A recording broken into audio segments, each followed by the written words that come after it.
Bom, gente, eu vou fazer a abertura do culto. Quem tiver com Bíblia aí, pode abrir em Filipenses 4.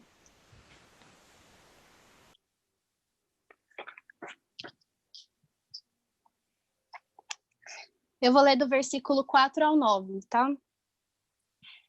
Regozijai-vos sempre no Senhor. E outra vez digo, regozijai-vos.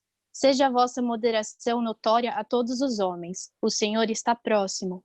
Não estejais inquietos por coisa alguma, mas, em tudo, pela oração e súplica com ação de graças, sejam as vossas petições conhecidas diante de Deus. E a paz de Deus, que excede todo entendimento, guardará os vossos corações e as vossas mentes, através de Cristo Jesus. Quanto ao mais, irmãos, tudo que é verdadeiro, tudo que é honesto, tudo que é justo, tudo que é puro, tudo que é amável, tudo que é de boa fama, se há alguma virtude e se há algum louvor, nisso pensai. Estas coisas que aprendestes e recebestes e ouvistes e vistes em mim, isso fazei. E ao Deus de paz será convosco. Amém. Essa é uma passagem que eu particularmente gosto bastante. Eu trouxe ela porque eu acho que é um momento oportuno para falar um pouquinho a respeito dela e trazer ela para o nosso dia de hoje. Nós estamos aí, a maioria de nós está na quarentena há um mês, mais ou menos, um pouco mais de um mês. Eu, particularmente, estou há 2 meses na quarentena. Não está sendo nada fácil, é um desafio para todos nós, né? E nesse período nós nos deparamos com diversas preocupações, e eu queria falar um pouquinho a respeito disso. Quem falar aqui que não está preocupado com alguma coisa, eu não vou falar que está mentindo, mas é de se desconfiar, né? Porque é realmente uma fase nova, um tempo totalmente diferente do que a gente já viveu, né? Já vivenciou. Enfim, então é normal estarmos preocupados por algum motivo. Bom, quais são esses motivos, né, que eu tenho percebido? Algumas pessoas estão preocupadas com o vírus em si, né, que é o real motivo pelo qual nós estamos de quarentena. Algumas pessoas estão em estado grave, infelizmente. Outras pessoas estão infectadas, mas estão se recuperando, graças a Deus. Uma outra preocupação é com relação ao nosso país, economicamente falando, se o Brasil como que o Brasil vai sair dessa, como que o Brasil vai suportar tudo isso, né? Depois que tudo isso passar, que a pandemia passar. Enfim, uma outra preocupação também é com relação à política. Alguns concordam completamente com que o posicionamento do presidente, outros discordam completamente. Uma outra preocupação também é com que acho que pega a maioria é a incerteza, né? Nós só temos algumas previsões e algumas estatísticas de quando tudo isso vai passar, de quando isso vai acabar, quando a curva vai diminuir, de mortes, enfim. Mas nós realmente não sabemos quando, a data específica que nós vamos poder voltar à nossa rotina normal, ver quem a gente gosta, ou... Enfim, são apenas previsões. Bom, essas são algumas preocupações. E falado isso, eu queria trazer um pouco para o que isso ocasiona. Nós começamos, há um tempo atrás, um relógio de oração, e quando eu comecei a orar, no primeiro e no segundo dia, eu senti muito forte de orar por depressão. Eu fiquei me perguntando, né, por que depressão? Mas alguns podem achar besteira, mas muita gente nesse período está entrando em depressão. Por quê? Porque o nosso mundo ele é feito de relacionamento. E alguns não conseguem lidar com essa questão de ficar sozinho. Alguns são totalmente dependentes de outra pessoa, não estão sabendo lidar. E às vezes também não é que essas pessoas estão entrando na depressão só por esse motivo, não. Estão entrando na depressão por esses outros motivos que eu mencionei, essas outras preocupações que têm tomado 100% da mente dessas pessoas e acaba ocasionando a depressão. Por que eu estou falando disso? eu não estou falando que todo mundo que você não deve se preocupar, porque é normal, porque é uma fase diferente que nós estamos passando, mas eu também não estou falando que todo mundo que está se preocupando vai entrar em depressão futuramente, enfim. Eu estou falando que quando esses pensamentos, essas preocupações começam a tomar a nossa mente, de uma forma que a gente só pensa nisso, só fala disso, só fala da política, só fala da economia, não dorme, só fica pensando no dia de amanhã, enfim, a gente isso começa de uma certa forma a afetar negativamente a gente, né? E por que eu tô falando isso? Nessa passagem, ela mostra, né, ela é bem explícita no que a gente realmente deve pensar. E eu trouxe ela para realmente lembrar, né, vocês do que a gente realmente tem que focar nesse período. Então, se você se você se vê nesse perfil que eu citei, né, de que tá realmente só pensa nessas coisas, não tá conseguindo dormir, tá com insônia, para e toma cuidado, porque alguma coisa tá errada aí, você precisa voltar seus olhos, voltar seu pensamento para o que realmente importa, que são as coisas do alto, como essa passagem é bem explícita. E eu queria orar agora para começar o culto, e como motivo principal da oração, eu queria orar por essas pessoas que se encontram na depressão, né? Essas pessoas que não só que se encontram na depressão, mas que não estão conseguindo seguir com a vida nesse período, né? Estão preocupadas, estão aflitas, com medo. E é isso. Amém? Senhor, meu Deus, primeiramente, muito obrigado por mais um dia de vida, Pai. Muito obrigado pela oportunidade que o Senhor nos dá, que o Senhor nos deu, de continuarmos com os cultos, Pai, através dessa plataforma, Pai. Sabemos que nem todo mundo tem essa oportunidade. Muito obrigado porque nós continuamos crescendo, nos fortalecendo, mesmo em meio a tudo isso que está acontecendo, Pai.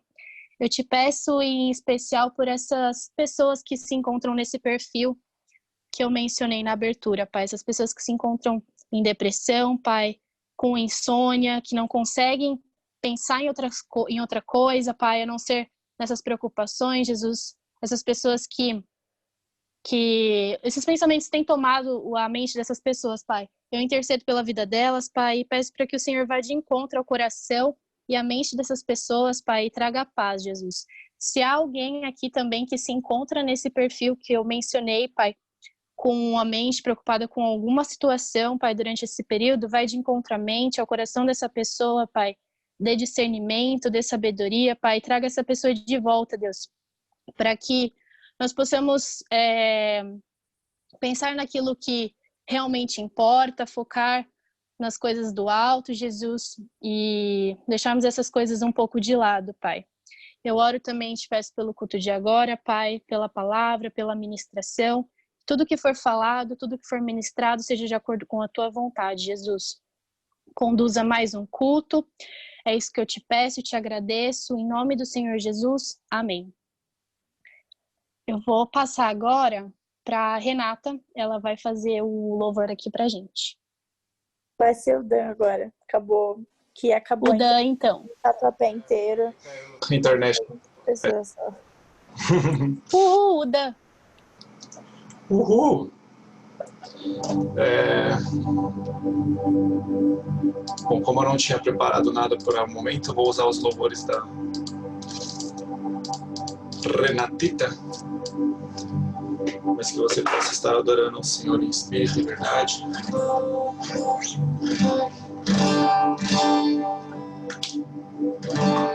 Conseguiram escutar? Sim, amém.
pode mais viver sem o teu grande amor.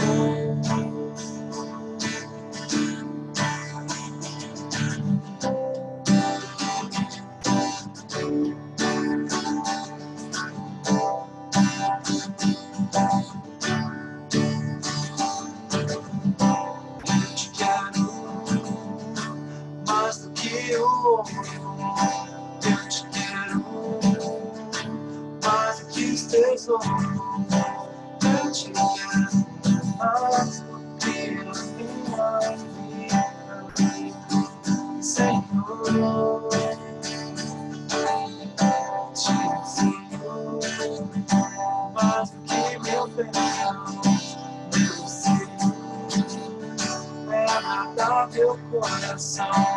Outro bem não posso, nem eu te Senhor. Te quero mais do que o ouro. Eu te quero mais do que os tesouros. Eu te quero mais do que a minha vida, Senhor.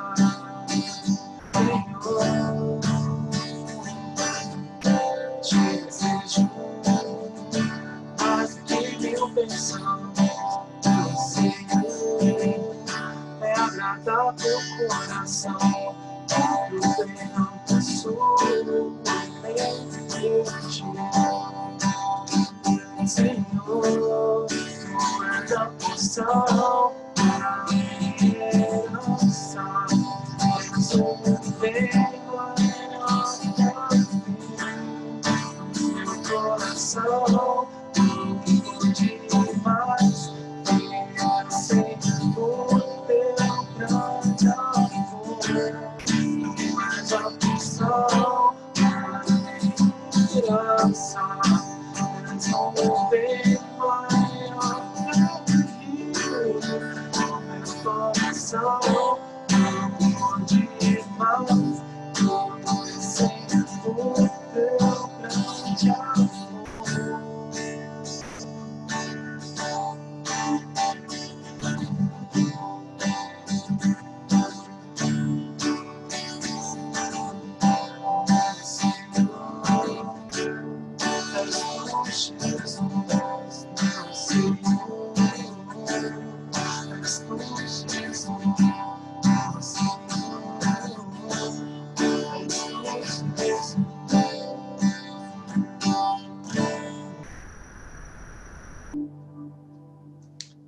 Aleluia.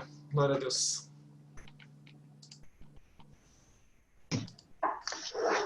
Oi, oi. Amém. Glória a Deus. Calma aí, deixa eu ver aqui. Não sei muito como introduzir, então começar orando já, a gente já abre o versículo e aí eu começo a pregar mesmo. Senhor Deus Pai, quero te pedir hoje que o Senhor me use, que nada saia do meu coração, Senhor, que qualquer coisa que sair de mim não será frutífero. Quero te pedir que o Senhor me use hoje, Senhor, e que a partir da Tua Palavra eu possa alcançar os corações das pessoas, possa levar a entendimento e que não seja nada de mim. Muito obrigado por tudo, Senhor. E em nome de Jesus, amém. Amém. Já vou pedir para vocês abrirem então em Gênesis 3 e deixar um dedo também em Gênesis 3, deixar um dedo ali em Romanos 5.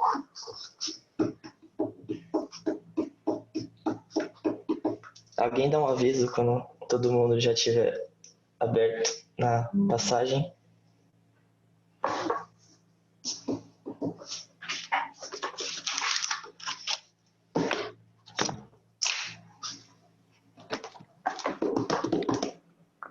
Ok? Amém? Todo mundo já pegou? Já, muito bom. Não dá. Romanos 5. Gênesis 3 e Romanos 5. Ok? Vou começar a ler então. Ora, a serpente era mais sutil do que qualquer animal do campo que o Senhor Deus havia feito. E ela disse à mulher: Sim, Deus tem dito, não comereis de toda a árvore do jardim. E a mulher disse à serpente: Nós podemos comer do fruto das árvores do jardim, mas do fruto da árvore que está no meio do jardim, Deus disse: Não comereis dele, nem o tocareis, para que não morrais. E a serpente disse à mulher: Certamente não morrereis, porque Deus sabe que no dia em que dele comerdes, então vossos olhos serão abertos e vós sereis como deuses, conhecendo o bem e o mal. E quando a mulher viu que a árvore era boa para alimento e que era agradável aos olhos, e uma árvore a ser desejada por alguém, fazer alguém sábio, ela tomou do seu fruto e o comeu, e deu também a seu marido, e ele o comeu com ela. E os olhos de ambos foram abertos, e eles souberam que estavam nus, e cozeram folhas de figos e fizeram para si aventais. E eles ouviram a voz do Senhor Deus andando pelo jardim no frescor do dia, e Adão e sua mulher se esconderam na presença do Senhor Deus entre as árvores do jardim. E o Senhor Deus chamou Adão, e lhe disse: Onde tu estás? E ele disse: Eu ouvi a tua voz no jardim e tive medo, porque eu estava nu e me escondi. E ele disse: Quem te contou que estavas nu? Quem te contou que estavas nu? Tens tu comido da árvore da qual eu te ordenei que não comesses? E o homem disse: A mulher que tu me destes para estar comigo, ela me deu da árvore e eu comi. E o Senhor Deus disse à mulher: O que é isso que tu fizeste? E a mulher disse: A serpente me enganou e eu comi. E o Senhor Deus disse à serpente: Por que tu fizeste isso? Tu és amaldiçoada acima de todo gado e acima de todo animal do campo. Sobre o teu ventre tu andarás e pó comerás todos os dias da tua vida. E eu colocarei inimizade entre ti e a mulher, entre a tua semente e a sua semente. Ela ferirá a tua cabeça e tu lhe ferirás o calcanhar. A mulher lhe disse: Eu multiplicarei grandemente o teu sofrimento e a tua concepção. Com o sofrimento terás filhos, e o teu desejo será para o teu marido, e ele governará sobre ti. E Adão ele disse: Porque tu escutaste a voz de tua mulher, e comeste da árvore da qual eu te ordenei, dizendo: Tu não comerás dela, amaldiçoada é a terra por tua causa, com sofrimento tu comerás dela todos os dias da tua vida. Espinhos e cardos também produzirá para ti, e comerás a árvore do campo. No suor da tua face comerás o pão, até que retornes à terra. Pois dele tu foste retirado, porque pó tu és, e ao pó tu retornarás. E Adão chamou o nome de sua mulher Eva, porque ela foi mãe de todos os viventes. Para Adão e também para sua mulher o Senhor Deus fez veste de pele e os vestiu. E o Senhor Deus disse: Eis que o homem se tornou como um de nós, para conhecer o bem e o mal. E agora, para ele que não estenda a sua mão, e tome também da árvore da vida, e coma, e viva para sempre. O Senhor Deus, portanto, lançou fora do jardim do Éden, para cultivar a terra da qual fora tomado. Assim ele expulsou o homem e colocou no leste do jardim do Éden querubins, e uma espada flamejante que se voltava a todos os lados para guardar o caminho para a árvore da vida.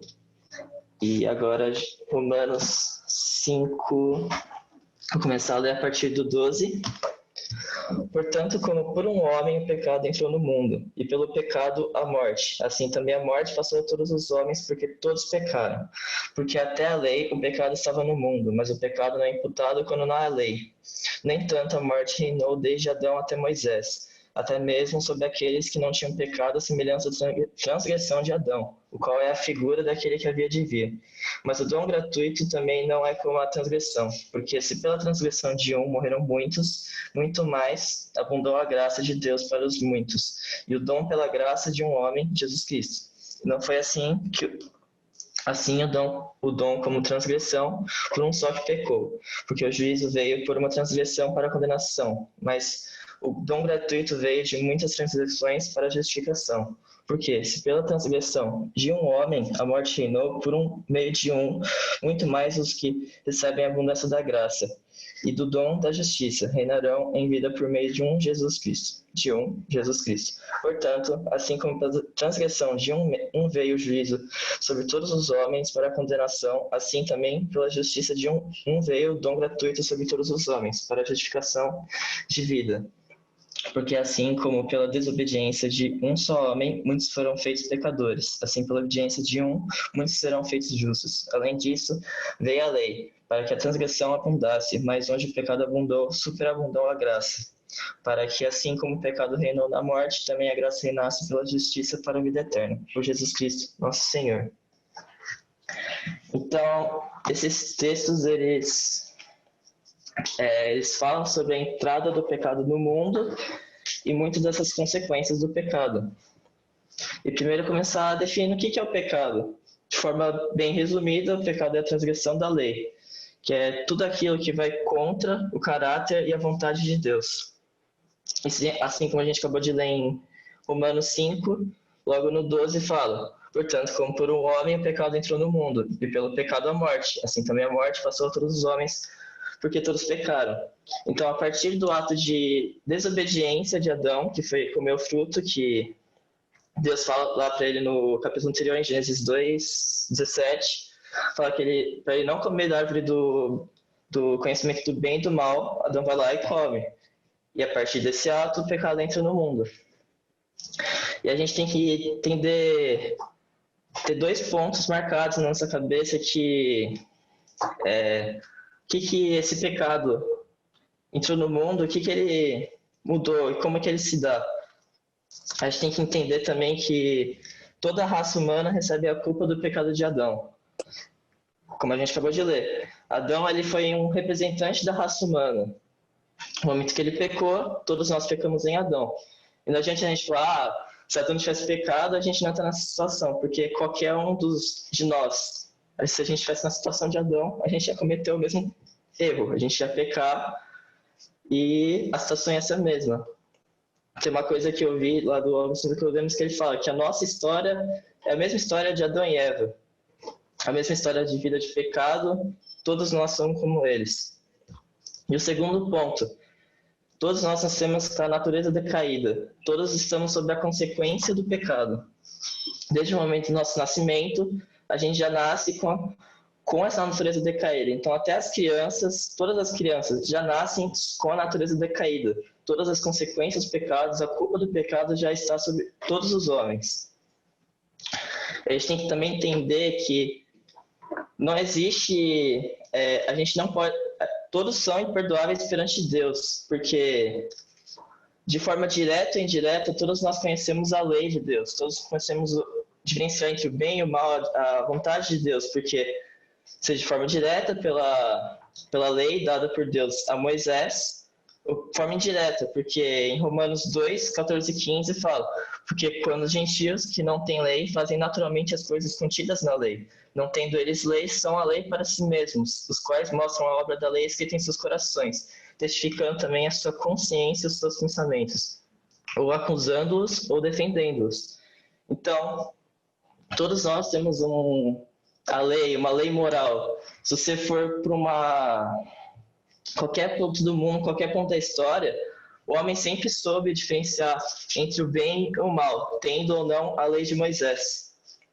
E a gente também tem que entender que a gente é imperdoável perante Deus por não dar glória e que a gente sempre está pecando, por motivo de em Romanos 1, 20, 21, que fala que a própria criação mostra a existência de Deus e que a gente deve a vida para Ele. E mesmo que esses argumentos não tenham te convencido, tem também em Levíticos 4 fala que até os pecados em meia ignorância necessitam de uma expiação. Todos os pecados, mesmo que Moisés fala para o povo, no caso, que mesmo aqueles pecados que você não sabia que você estava cometendo, você não tinha noção, você precisa de uma expiação, porque esse pecado está te corrompendo. E a gente agora eu vou entrar nessas consequências do pecado. O que o pecado mudou no mundo? O que o pecado mudou na gente? E o primeiro ponto é que o pecado não afeta apenas o homem, ele afetou toda a criação. Então, ele afetou a natureza. Ele quebrou esse equilíbrio da criação de Deus, que antes a função do homem era cuidar da criação de Deus, colocar sob o domínio de Deus. Mas a gente pecando, a criação se revolta com a gente. Então, se hoje a gente tem terremoto, tsunami, doenças, pragas, fome, é por causa por causa da entrada do pecado no mundo, porque ele corrompe até a natureza. E essas consequências também afetam o homem. E tem alguns desses exemplos em Gênesis 3, essas consequências. Tem a multiplicação da dor ao dar à luz. Então, a dor que já existia foi multiplicada para a mulher no momento que ela dá à luz. Uma submissão ao marido que traria sofrimento. A gente tem que entender que não é que a submissão foi criada aí, porque lá em Gênesis 2, a mulher foi criada como auxiliadora do homem. Então quer dizer que ela não teria que ser submissa, mas agora a submissão seria ruim, porque o homem teria uma natureza decaída, então o homem seria violento, ele seria autoritário. Isso que causa essa submissão ser ruim. Traz consequências também. No nosso trabalho do dia a dia, fala que o homem vai ter que trabalhar muito para conseguir o pão diário. A gente, a partir daquele momento, a gente teria que viver uma vida de sobressalto, nunca sabendo o que vai acontecer amanhã, se vai continuar tendo emprego, se vai continuar tendo dinheiro para colocar comida em casa.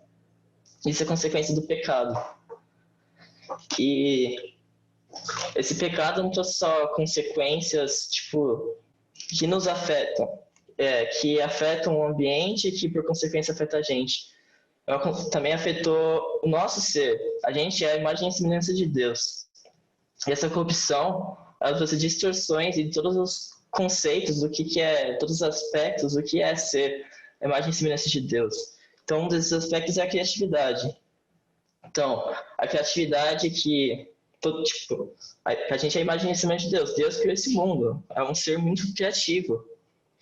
E hoje em dia essa criatividade foi distorcida e a gente usa a criatividade através da arte, muitas vezes para a glorificação do homem ou até mesmo a criação, sendo um meio de idolatria. A autoconsciência foi afetada também. A gente não consegue mais entender nosso papel como criatura, que seria glorificar a Deus e cuidar da própria criação de Deus. E essa consciência foi tão modificada que a gente acha que o tempo todo a gente é independente de Deus. A gente não necessita da ajuda dele, que a gente não precisa de alguém por trás. A gente não consegue entregar tudo nas mãos de Deus. A nossa inteligência foi afetada. A razão e a ciência foram completamente distorcidas e muitas vezes a gente usa a razão e a ciência para a destruição, a morte de outras pessoas, ou até mesmo para questionar a existência e a soberania de Deus. A moralidade foi afetada. Hoje a gente tem assassinato, tortura, estupro, imoralidade sexual, a mentira, o roubo, são todas consequências distorções da moralidade. O sentimento de sociedade também, o sentimento de viver em comunhão, foi afetado também. Muito presente, hoje em dia, o homem tem muito pensamento individualista. Mas existe uma deturpação no conceito do casamento e das relações familiares. Tudo isso foi distorcido. O conceito de domínio também. A questão de domínio, em ser imagem e semelhança de Deus, é um domínio onde a gente colocaria o mundo sobre os padrões da regência divina. Então, seriam limites impostos por Deus. E a gente não segue esses limites, tanto que a gente tem muito problema ambiental hoje em dia. E a espiritualidade também é afetada, mas eu vou falar um pouco mais futuramente. E a gente pode ver que, ao longo de toda a história, essa corrupção do pecado foi se intensificando. Então, logo no capítulo 4 de Gênesis, Caim já mata Abel. Aí, mais pra frente, tem Lameque, era o primeiro caso de bigamia, que é ter duas esposas.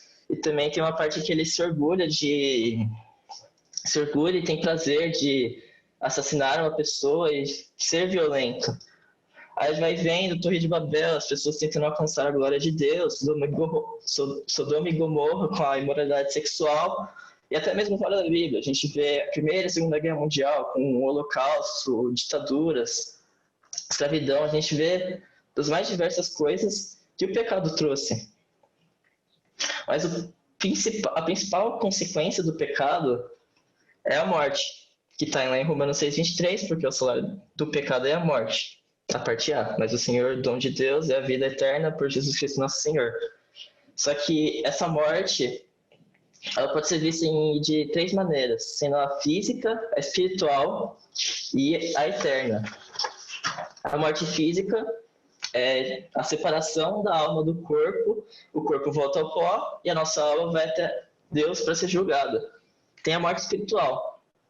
No momento que a gente peca, a gente deixa de ser amigo de Deus para a gente vira inimigo de Deus. E a gente fica totalmente distante de Deus por causa desse pecado, como está escrito em Romanos 3:23, porque todos pecaram e estão privados da glória de Deus. E a que eu vejo que é a mais forte é a morte eterna, que é a separação eterna de Deus, que seria o inferno. Então, a gente poder concluir de forma geral dessas consequências do pecado, a gente pode ver que a gente é totalmente corrupto na nossa natureza e que, de acordo com a justiça de Deus, nosso devido salário é a morte. E agora, voltando um pouco, mesmo sabendo da nossa natureza pecadora, Deus nunca deixou de demonstrar o seu amor e a sua misericórdia. Agora, voltando também, logo em Gênesis, no 3, 9 a 11, Deus começa a perguntar para Adão, onde tu estás? Começa a perguntar para Adão, mesmo sabendo a resposta. Deus já sabia que ele tinha comido fruta e que ele tinha pecado. E a intenção disso era fazer com que Adão tivesse consciência do pecado. E Deus quer que a gente tenha consciência do nosso pecado. Se a gente não tiver consciência do nosso pecado, a gente sempre vai continuar corrupto. Também tem logo no 22, 24, quando ele expulsa o casal do paraíso, ele faz isso para a gente não ter a possibilidade de comer a árvore da vida. Não porque ele não queria que a gente tivesse a vida eterna, ele não queria que a gente tivesse uma vida eterna sendo eternamente pecadores. Uma vida eterna de sofrimento, distante de Deus. Até a própria morte física é uma dádiva de Deus, porque se a gente vivesse uma vida eterna em pecado, a gente teria uma vida horrível. Aí também, bem mais para frente, tem a antiga aliança com Abraão. Abraão, se a gente for ver, ele morava em Ur, que era uma cidade lá na Mesopotâmia, onde a cultura é essencialmente pagã. E muita gente, a gente tem essa imagem, Abraão era um cara bonzinho, essas coisas. Não era. Ele era um idólatra como todos os outros, que fala em Josué 24:2. E Josué disse a todo o povo, assim diz o Senhor, Deus de Israel, em tempos antigos os vossos pais habitaram no outro lado do rio, a saber, Terá, o pai de Abraão e pai de Naor, e eles serviam a outros deuses. Então Deus se revela para um cara que nem adorava ele, se revela para um cara que era idólatra, que adorava animais e a natureza. E Deus se revela e faz uma aliança com Abraão para abençoar esse povo. Um povo que a princípio nem adorava ele. Mas a principal prova do amor, desse amor de Deus e a misericórdia de Deus foi Cristo. E Cristo já sempre esteve nos planos de Deus. E se a gente voltar já em Gênesis 3:15, fala que a gente já tem o proto-evangelho, já fala que vai ter uma semente de Eva e esmagar a cabeça da cobra. Que é o proto-evangelho, já é falando da existência de Cristo, que a gente já tinha um plano da redenção do homem formado. E mesmo assim, isso partindo do fato que Deus é onisciente e atemporal, então ele já sabia tudo que a gente ia cometer, já sabia todos a nossa natureza corrupta. Ele mesmo assim já falou, não, eu vou ter um plano de redenção das pessoas, mesmo sendo não dignos, eu vou ter um plano de redenção. E esse plano de redenção acontece a partir da obra de Cristo na cruz. Então a gente vê que a gente é corrupto, a gente não pode ser visto justo perante Deus a partir dos nossos atos, porque a gente está debaixo dessa natureza caída. A gente não consegue seguir a lei. A gente não consegue. A gente tem uma necessidade, que é a obra de Jesus Cristo. E o que é essa obra?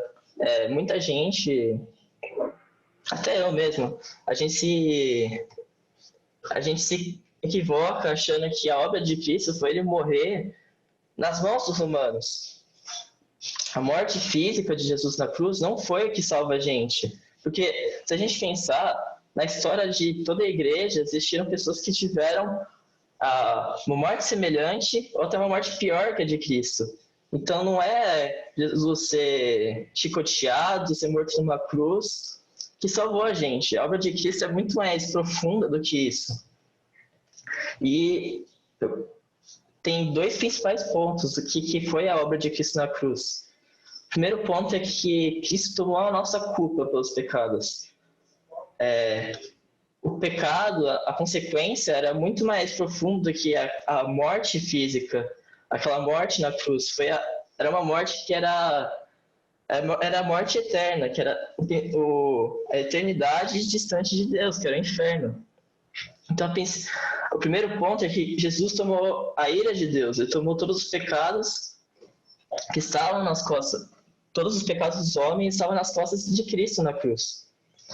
E o que mostra que o quão pesado foi isso é que no momento em que Jesus está lá no Getsemane orando, ele começa a suar sangue, não por causa do que ele via, que ele ia ser chicoteado pelos homens.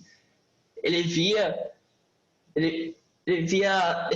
aquele momento que ele está chorando e pede para afastar o cálice. Era o cálice da ira de Deus. Não era simplesmente uma chicotada. Não uma chicotada seja uma coisa leve, mas comparado à ira de Deus, é uma coisa... é nada. Então, ele chora porque ele tomou toda a ira de Deus por causa dos nossos pecados. E nesse ponto também, esses pecados eram tantos que no momento que Jesus fala, ó Deus, por que tu me abandonaste? Não é porque, como eu falo, não é porque Deus, sei lá, abandonou a Cristo. Eu até vi um negócio que achei estranho, que o cara fala que Deus abandona Cristo na cruz porque ele não aguentava mais ver o sofrimento de Jesus, então ele olha para o lado. Nada a ver isso daí. Cristo fala que Deus abandonou ele na cruz porque o pecado era tanto pecado que ele estava distante de Deus. O pecado, ele gera o distanciamento de Deus. Então imagina todos os pecados da humanidade nas costas de só uma pessoa, só um homem. Agora o segundo ponto, porque da obra de Cristo não é só na cruz. Não foi só tomar a nossa culpa. A obra de Cristo foi a vida inteira dele. Ele viveu uma vida inteira sem pecado. Então desde o momento que ele nasce, ele já nasce isento de pecado. A gravidez de Maria, que veio falar que Espírito Santo de Santa Maria e ela ficou grávida, ele já nasce santo por causa disso. E tem um equívoco que acho porque era da virginidade de Maria, que faria ela santa e pura, que faz muito sentido porque todos estão debaixo da natureza decaída, então ela era pecadora como todos os outros. Então Cristo já nasce santo porque o Espírito Santo veio até Maria e ela ficou grávida. E ele vive todos os 33 anos da vida dele sem cometer um pecado, sendo homem.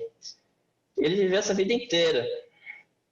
E ele viveu 33 anos, sendo que a gente não consegue passar, 10 minutos sem cometer um pecado. Então imagine a dificuldade do que foi isso. E não é que ele ficou sem ter tentação, ele teve as maiores tentações, ele era homem, 100% Deus, mas ele também era 100% homem. Então ele foi tão tentado quanto que a gente é. E ele viveu a vida inteira para cumprir a lei. Tanto que no momento lá do batismo de Jesus, João pergunta por que você vai se batizar? Você que teria que estar me batizando. João Batista fica em choque, fica em dúvida por que ele estava fazendo aquilo. Era porque Cristo não tinha pecado ao qual se arrepender, então não tinha uma razão, ele sendo homem, ter que se batizar. Mas aí Jesus fala em Mateus 13:14 que era para cumprir a justiça de Deus. Então, Jesus cumpriu toda a lei, ele cumpriu todos os ordenamentos que Deus tem, até agora não era necessário, porque não tinha pecado para se arrepender. E a prova de que ele viveu toda essa vida sem cometer um pecado, que tem heresias falando que Jesus pecaria, cometeu pequenos pecados, isso é muita mentira, porque se ele tivesse algum mero pecado, ele não seria capaz de ressuscitar. Jesus ressuscita porque ele era ausente de pecado. Justamente porque o salário do pecado é a morte, ele não tinha pecado, então ele não deveria morrer. E como que essa obra de Cristo seria, qual que é o efeito, como que ela funciona no plano da redenção?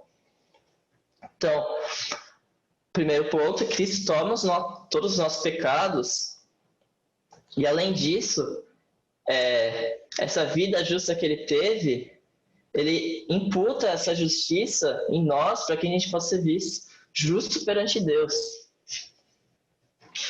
Então, a gente, por nós mesmos, a gente nunca iria conseguir alcançar a justiça, a salvação. E essa justificação, como se dá a justificação do homem? Vai soar estranho, mas eu vou explicar. A nossa justificação se dá por obras, porém, obras que somente Cristo pode cumprir. Então, a obra de Cristo, essa justiça essa vida justa, a gente só é salvo por causa dessa vida justa, porque ele toma os nossos pecados. Essa obra que ele fez é a obra que, a princípio, Adão teria que fazer. Tanto que até em Romanos fala que Jesus é como se fosse o segundo Adão, porque ele cumpriu aquilo que Adão teria que fazer, que era seguir a obediência de Deus. O primeiro Adão não seguiu isso, então o segundo Adão, que é Jesus Cristo, cumpriu isso. E como a gente pode alcançar essa imputação da justiça em nós? E a Bíblia é bem clara sobre isso. A gente necessita apenas da fé. A partir da fé em Jesus Cristo como nosso Senhor e Salvador, a gente pode ser declarado justo perante os juízos de Deus. E no momento que a gente tem fé, o desempenho de Cristo na sua vida inteira, ele é transferido para a gente. E agora eu queria ler Romanos, só que Romanos 5, do 1 ao 11, que é a parte que eu não tinha lido antes. Que acho que a palavra já é bem clara quanto a esse assunto. Tudo certo? Posso começar? Alguém dá um sinal? Romanos 5, do 1 ao 11.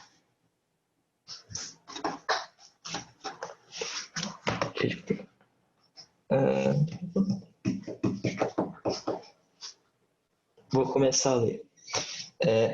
Portanto, sendo justificados pela fé, temos paz com Deus, por nosso Senhor Jesus Cristo, pelo qual também temos acesso pela fé a essa graça, na qual estamos firmes e nos regozijamos na esperança da glória de Deus. E não somente isso, mas também nos gloriamos nas tribulações, sabendo que a tribulação produz a paciência, experiência, da experiência a esperança. E a esperança não nos envergonha, porque o amor de Deus está derramado em nossos corações pelo Espírito Santo que é dado a nós. Porque estando nós ainda sem força, Cristo a seu tempo morreu pelos ímpios, pois dificilmente alguém morrerá por um homem justo, talvez alguém ouse morrer pelo homem bom. Mas Deus demonstra o seu amor para conosco, em que, sendo nós ainda pecadores, Cristo morreu por nós. Portanto, muito mais agora, tendo sido justificados pelo seu sangue, nós seremos salvos da ira por ele. Porque se nós, sendo inimigos, fomos reconciliados com Deus pela morte de seu Filho, muito mais, tendo sido reconciliados, seremos salvos pela sua vida. E não somente isso, mas também nos regozijamos em Deus por nosso Senhor Jesus Cristo, pelo qual agora recebemos a reconciliação.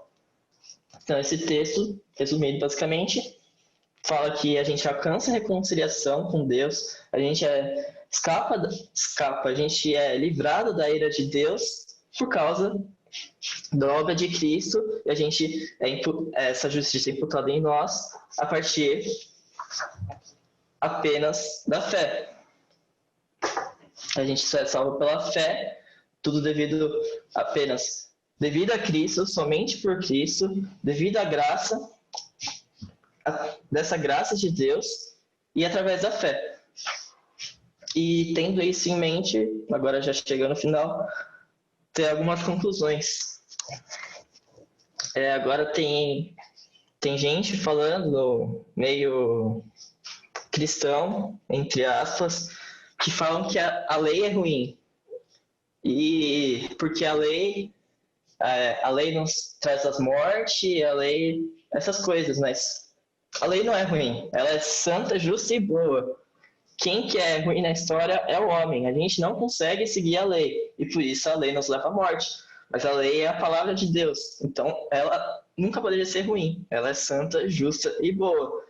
E ela é tão boa com a gente que se não fosse a lei, a gente não ia ter noção do nosso pecado. A gente ia ter noção do quão corrupto a gente é, da nossa necessidade para Cristo. Então, Marcelo me distraiu. A lei, ela aponta para Cristo. Ela mostra que Cristo é a nossa única solução para nossa salvação. Também eu vejo que falta muito hoje em dia um enfoque no pecado. Ao evangelizar, só se fala na graça, na graça, na graça, mas no momento que você só fala da graça, não tem a graça não faz sentido, porque a graça só faz sentido se você sair do pensamento que a gente é pecador. Se você não sai do pensamento, se não tem firmado na cabeça que a gente é pecador e a graça existe porque Deus é misericordioso e amoroso, a gente só... Calma aí. Se só tiver a graça, não vai fazer sentido esse pensamento. E é muito pior se a pessoa achar que está numa situação boa por causa da graça de Deus, se ela não tiver noção do pecado.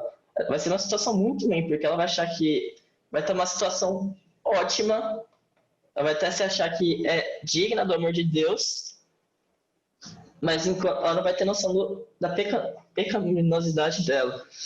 E se ela também tem uma parte em Jeremias 6,14 que fala: eles também curam a ferida da filha do meu povo superficialmente, dizendo paz, paz, quando não há paz. Tanto que até Lutero usa isso no momento da reforma. Então só ficar falando sobre a graça, graça, graça, no momento em que não há paz entre nós e Deus, se não houver Cristo. Então a gente tem que pregar a cruz, a gente tem que pregar o que foi aquela obra de Cristo. Agora, também entrando mais em outra coisa que está muito forte, é falar que Gênesis é apenas um conto mitológico. E se você fala que Adão e Eva não eram realmente as primeiras pessoas, fala que Gênesis, o começo de Gênesis, a criação do mundo, para se relacionar com que era da cultura do ambiente, tanto que você tem escritos babilônicos que o início do mundo seria da mesma maneira relacionado com o que tem escrito no livro de Gênesis.